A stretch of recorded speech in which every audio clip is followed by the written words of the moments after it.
नमस्कार। मैं पूर्व एक टीवी डिबेट में सेक्युलरों को सुन रहा था।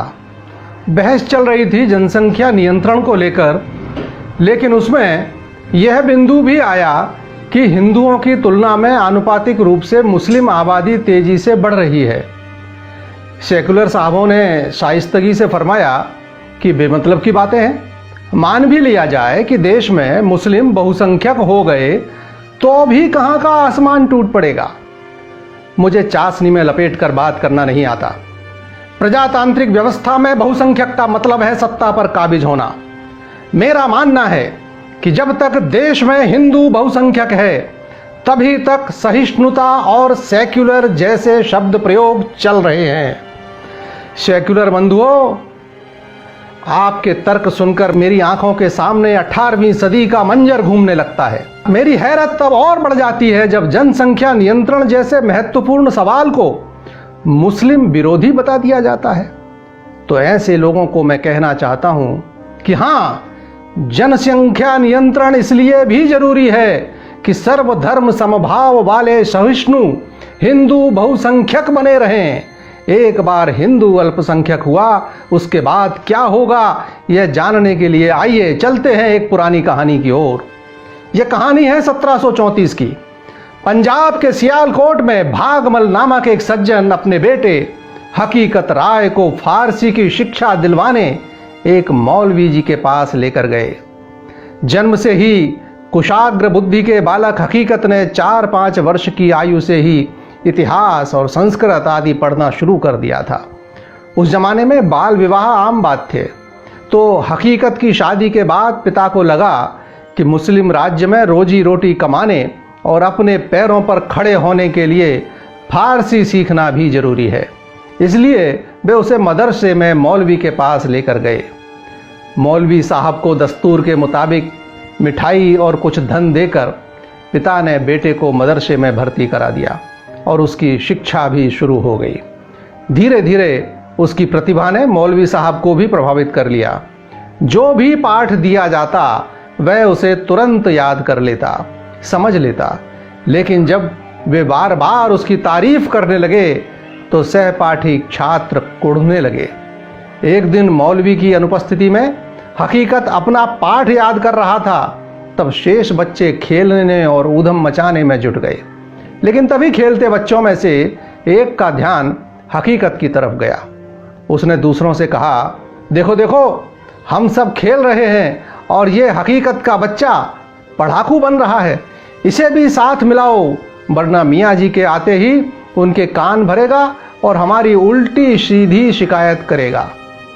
अगर हील हुज्जत करे तो 2-4 चपत भी लगाएंगे। सभी हकीकत से नाराज बैठे ही थे, सो सबको बात जम गई और उन लोगों ने हकीकत को साथ खेलने के लिए बुलाया। हकीकत के मना करने पर सब लोग उससे हाथ पकड़कर खींचने लगे। हकीकत ने झल्ला कर कहा, देखो मुझे तंग मत करो, वरना दुर्गा भवानी की कसम मैं मुल्ला जी से जरूर तुम्हारी शिकायत करूंगा। यह एक शब्द दुर्गा भवानी की कसम उसे बहुत भारी पड़ गया। कुछ लड़कों ने दुर्गा जी को लेकर अनाप शनाप गाली गलौज देना शुरू कर दिया।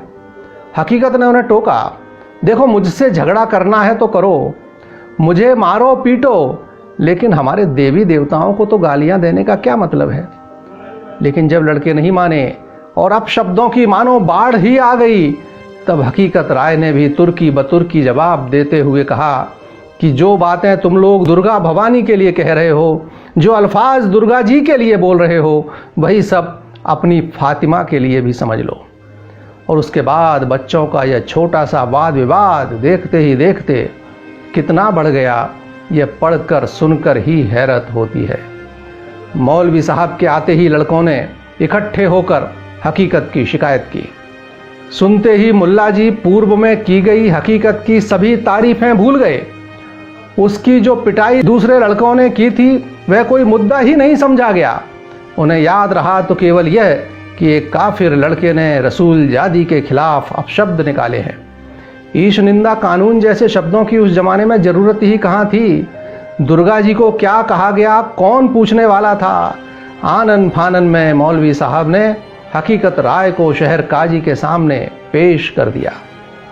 सारे झमेले की बात सुनकर हकीकत के परिजन भी वहां पहुंच गए। इन सब द्वारा लाख सही बात बताने के बाद भी काजी ने उनकी एक न सुनी और निर्णय सुनाया कि शरीयत के अनुसार इसके लिए मृत्युदंड है, या तो बालक मुसलमान बन जाए अन्यथा इसका सर कलम कर दिया जाए। काजी का गुस्सा इतने पर ही नहीं थमा, उसने माता पिता व सगे संबंधियों को भी इसके लिए कसूरवार मान लिया। एक गुस्ताख लड़के को जन्म देना क्या कम था। इन काफिरों की इतनी हिम्मत कि उसके बचाव में मेरे सामने आकर बहस की। डाल दो इन लोगों को भी जेल की काल कोठरी में। घर में हकीकत की मां कोरा का रो रो कर बुरा हाल था। समाज के लोगों को जानकारी मिली तो वे भी दौड़े आए, पर इतना भर हुआ कि काजी ने उनके कहने पर परिवार के लोगों को छोड़ दिया, वह भी इस शर्त पर कि वे हकीकत को इस्लाम कबूलने के लिए मनाएं। माता पिता ने समझाया भी कि मेरे लाल मुसलमान बन जा, तू हमारी आंखों के आगे कम से कम जिंदा तो रहेगा।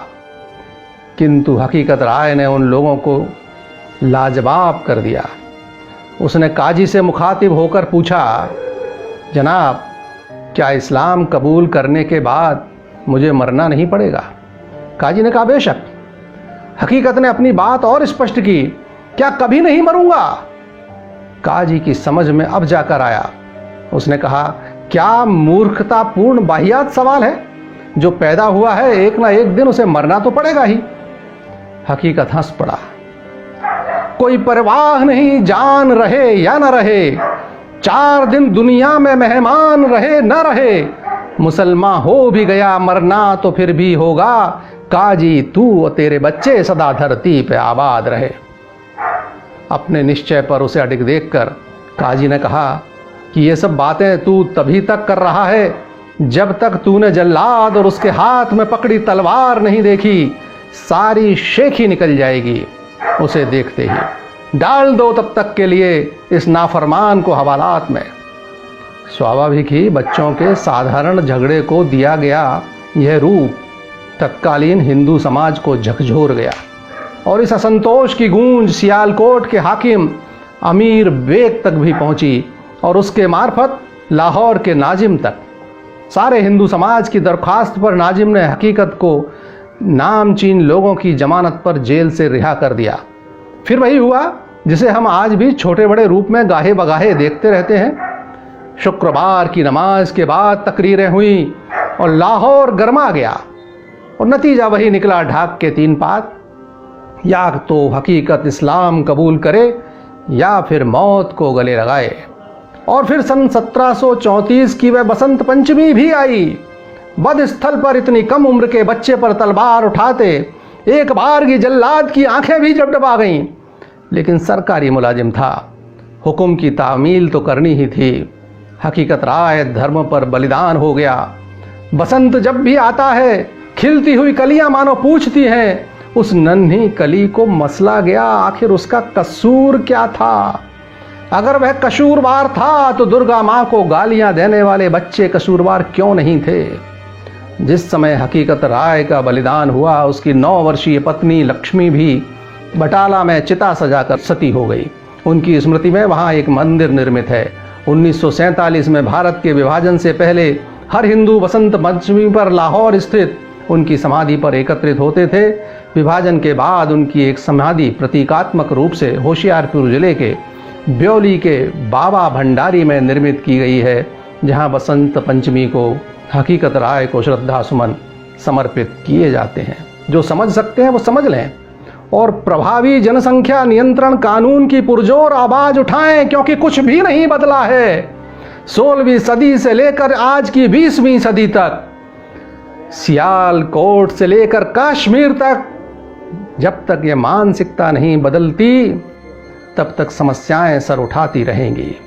जनसंख्या नियंत्रण जरूरी है क्योंकि सर्वधर्म समभाव जरूरी है, क्योंकि आतंकवाद को जवाब देना जरूरी है, फिरका परस्ती को जवाब देना जरूरी है, क्योंकि हमें अपने बच्चों का भविष्य सुरक्षित रखना जरूरी है, कोई और हकीकत राय न बने, इसलिए जरूरी है जनसंख्या नियंत्रण कानून प्रभावी।